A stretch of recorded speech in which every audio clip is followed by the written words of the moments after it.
Hey everyone, welcome back to the Mass Retirees Weekly Update. Today's Friday, August 5th. I'm Sean Duhamel. Thank you so much for joining with us this week.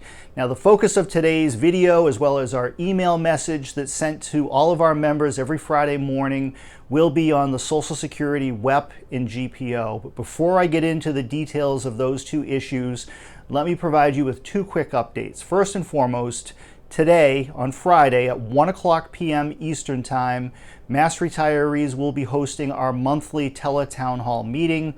The meeting today will focus on the end of the legislative session, so the new 5% COLA that's already taken effect for state and teacher retirees, as well as the local option provision that will allow local retirement systems to increase the 3% COLA that was paid in July, to increase that COLA up to the new 5% maximum by adding the additional 2%. Governor Baker has sent that legislation back, in terms of the local option provision, back to the legislature with an amendment. That amendment would create a two-tiered process at the local level for the 102 local retirement systems to implement the additional 2%. First, they would need the approval of the local retirement board, which was part of our original proposal. Secondly, the local retirement system will need the approval of the local executive authority. So in other words, in a city, it will be the mayor. In a town, it will be the board of selectmen or the board of aldermen, and so forth and so on. That language, that specific language, continues to be ironed out in the legislature. The House passed a version of it this past Saturday. It's now over in the Senate. We are urging legislative leaders to act as quickly as possible to get this language back to Governor Baker for his approval, so the local retirement boards will have ample time to react and implement this at the local level. It is able to be adopted throughout the entirety of fiscal year 23, which began on July 1st and runs all the way to June 30th of 2023. So the entire fiscal year, a local retirement board can choose to implement this, and it will be retroactive back to the beginning of the fiscal year on July 1st. So there's plenty of time available. We just want to make sure that our local retirement systems have the ability to act as soon as possible. So those are the two quick updates.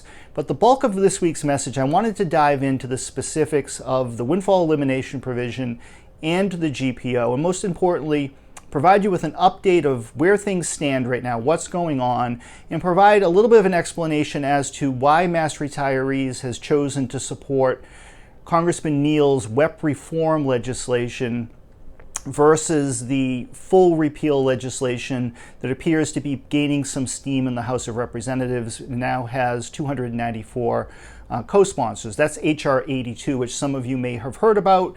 We've been getting a lot of questions on social media about this, a lot of inquiries coming into the office, and members calling me at home wanting to know what's going on. So before I jump into the details of what's currently happening, let me first remind everybody that the windfall elimination provision, the WEP, W-E-P, and the government pension offset, the GPO, these are two federal laws created by the United States Congress back in 1983 as part of the Social Security Reform Act that was signed into law by President Reagan. But these laws were created by the federal government, the Congress. They were not created by the state of Massachusetts or by your local city or town or by the other state or municipal governments across the country that don't participate in Social Security. None of us had any say in whether or not the WEP and the GPO would apply to Massachusetts retirees or local retirees. Here in Massachusetts, our entire government workforce, all of the public employees working here in Massachusetts, whether you are a firefighter, a police officer, a teacher, DPW, state rep, governor, mayor, none of our public workers pay into or participate in Social Security as a government worker. And that's the way it has been since Social Security was created in 1935. Massachusetts has never been part of Social Security. And because of that, over time, Congress changed the law and created the WEP and the GPO, like I said, in 1983, that either reduces or in some cases completely eliminates the ability of our public retirees to collect your full Social Security benefit. And let me just remind everybody of our position. We believe that this is wrong. We believe that the WEP and GPO are unfair. They're wrong. They never should have happened. Back in 1983, Mass Retirees was one of the first organizations in the whole country to come out against the WEP and the GPO. Our newsletter back then, right on the front page, said Congress was wrong and they're going to live to regret this. It's a mistake. And 39 years later, we wholeheartedly believe it was a mistake. And we have been one of the national leaders in the effort to fully repeal WEP and GPO for decades. However, back in 2014, we changed our position to focus instead of on full repeal, which we came to understand and believe, unfortunately, had hit a dead end. We do not have the support around the country from the other states, and we do not have the support in the United States Senate to pass and enact full repeal of WEP and GPO. So unfortunately, for us, that became a dead end, and it was not going to lead to help and assistance being brought to our members, which is what we believe our job is here at Mass Retirees. We're your advocates, we're your supporters. We are here to try to improve the lives of our members and help you. And part of helping you is by maximizing the amount of money you can receive from Social Security. We understand, again, WEP and GPO are bad public policy, and we would like to see that go away. Unfortunately, we do not have the support to repeal the two laws. So what is the alternative? Well, we believe that the support does exist to reform the windfall elimination provision. Now, the reason for that is the WEP applies to an individual's personal Social Security contributions. You paid in when you were working, mostly in the private sector or maybe in another state. You paid in out of your paycheck the federal payroll taxes that earned you the necessary Social Security credits, at least 40 credits, which is 10 years of work, to qualify for a basic Social Security benefit. Everybody understands that, and even the most conservative members of the United States Congress and the US Senate, they understand that basic principle that someone paid for something that's now being wrongly taken away from them. And the most conservative members of the Senate, for instance, and two examples of this are Senator Ted Cruz and Senator John Cornyn from Texas, they both believe that the current formula used for the WEP is flawed and it is reducing Social Security benefits by too much. And that's why they support a reform of the WEP.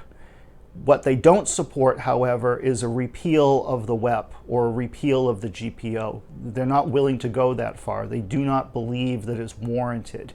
And we could argue with them till the sun goes down, day after day, and they're not going to change their minds on this. We have a difference of opinion. And unfortunately, we don't have the votes to overcome that. So what we can do is try to cut the best deal possible. And that's why for the past 4 years, we have worked very closely with our congressman from here in Massachusetts, Congressman Richard Neal. He's the chairman of the House Ways and Means Committee, as all of you know, along with his Republican counterpart in the House of Representatives from Houston, Texas, Congressman Kevin Brady. And together, each of these congressmen have filed their own versions of a WEP reform bill. Now, again, this does not go as far as we would like it to. We would like to see nothing more than a repeal of both of these laws. Unfortunately, that's not likely to happen anytime in the foreseeable future. But what we can potentially achieve this year by working together is a compromise that would put more money back in retirees' pockets within the coming year. It would also fix the WEP formula for future retirees, that this drastic reduction in benefits would no longer occur for people in the future. We believe that that's the responsible thing to do. Unfortunately, WEP reform does not include reform of the GPO. We don't have the support necessary to include survivor benefits within that calculation. Now, this legislation was first filed 4 years ago. There are new versions of it pending before the U.S. House of Representatives right now. We came pretty close this past winter to a deal being struck by Congressman Neal and Congressman Brady that would have sent a bipartisan bill from the House over to the U.S. Senate, which again, we believe we have the votes to pass through both branches by a bipartisan compromise occurring. However, we also have another approach being taken by advocates from public retirees to the public employee unions that has taken the approach of an all or nothing call to fully repeal WEP GPO. And that is HR 82, which at the beginning of this video, I said has 294 co-sponsors in the House of Representatives, which is more than enough votes if it comes to the House floor, which is a chance of that happening this fall. It's more than enough votes for it to pass through the House. However, in order to become law and for the WEP and the GPO to actually be repealed, the bill also needs to be passed through the U.S. Senate. We need 60 votes in the U.S. Senate to be able to pass WEP reform or any bill relative to Social Security and get it to President Biden. Unfortunately, we only have 40 votes in the Senate, and we need 60. So we would need an additional 20 U.S. senators to agree to full repeal of WEP GPO. And we know from meetings we've had in Washington over a number of years, face-to-face meetings, that the Republican leadership in the U.S. Senate does not support full repeal. Senator McConnell is not going to allow that type of legislation to move forward, and that's even if we were able to get every single Democrat on board, along with Vice President Harris, which would give us 51 votes. And even that's in question. The problem we have is not a partisan problem per se. It comes down to which states people happen to represent. And if you're a senator from one of the states that participates fully in Social Security, you're not willing to repeal these two laws. Again, you're willing to go far enough to make it the WEP formula fairer, but they're not willing to go as far as repealing these two laws. So where does that leave us at the end of the day? Well, we have two differences of opinion, and we continue to get calls from those who are supporting full repeal and advocating for HR 82, saying, hey, mass retirees, hey, Sean, hey, Frank, when are you guys going to get on board and support this with us? Well, our basic question in response to that is we will support full repeal when and if we're convinced that there is a viable strategy to pass this legislation through the U.S. Senate. In every single meeting we have had, regardless of which organization we're speaking with, no one has been able to present us with even a hint of a plan of how we're going to pass such legislation through the Senate. So we're not going to mislead our members. We're not going to pretend that something is possible when we know from our experience and our hands-on work on this issue for a very long time now that the likelihood of passing this legislation through the Senate is slim to none, and even if we get something through the House, it's going to run into a dead end in the Senate. And at the end of the day, if that happens, it's a hollow victory, because the only way we win is by helping all of you, and if we can't help you, then it's not a victory. Even if we're able to pass legislation compromising on the WEP, that is not the end of the road. Yes, it will help put more money back in retirees' pockets, but we understand that we still have thousands of our members who are suffering because of the government pension offset law that impacts spousal Social Security benefits. So we're going to continue to work on that issue until we find a solution. We're going to continue to work on both of these issues until we get to the point that we can fully repeal them. But it's not something that is possible right now given the current makeup of the Senate, the current rules of the Senate, and if we see a change in leadership in both the House and the Senate, that combined with the retirement of Kevin Brady at the end of this year, we're going to suffer a huge setback, and we're going to be then forced to negotiate and work with members of Congress from states that are not impacted by WEP GPO and do not have a background and a history of working on this issue trying to find a resolution. So we may suffer years of setback here when we are very close. So what we are asking for is for those of you who are putting so much time and effort and energy, blood, sweat, and tears into the passage of HR 82, that's fine. But work with us to pass a viable compromise bill this year that can get through the House and the Senate and onto President Biden's desk for him to sign so we can bring relief to our members now, not years or decades into the future. We don't want to sacrifice another generation of retirees. And what we're not going to do is mislead our members who deserve better than to be lied to. We are not going to pretend that we are able to achieve something that we know deep down is just not possible. As much as the truth hurts, and this is a hard pill to swallow, we need to play the hand that we've been dealt. It's as simple as that. And we need to cut the best compromise deal that we can to help our members today and put more money back in members' pockets. That's our position. If you agree with us, please continue to reach out to your local member of Congress.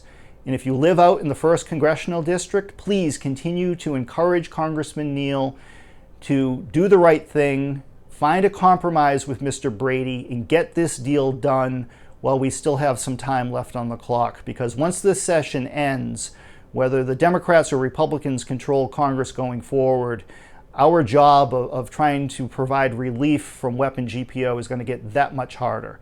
Now, for more information on this, please go to our website, massretirees.com. Your next newsletter, which is at the press right now, is going to have some pretty detailed information. And if you're watching this video, and if you're one of our members, go and look at your email. The email that I sent you this morning has even a more detailed explanation of exactly what's happening here, the history behind this, and what we're trying to do about it. But thank you for your support. Thank you for your belief in Mass Retirees and your membership. We're going to continue to work as hard as we possibly can on your behalf. We know that this and other issues are extremely important. But at the end of the day, we're going to be truthful with you. I would hope that you would expect nothing less than that. And if you're free this afternoon at 1 o'clock and you'd like to ask questions or have comments about this video or what you're reading today, join the call, ask a question.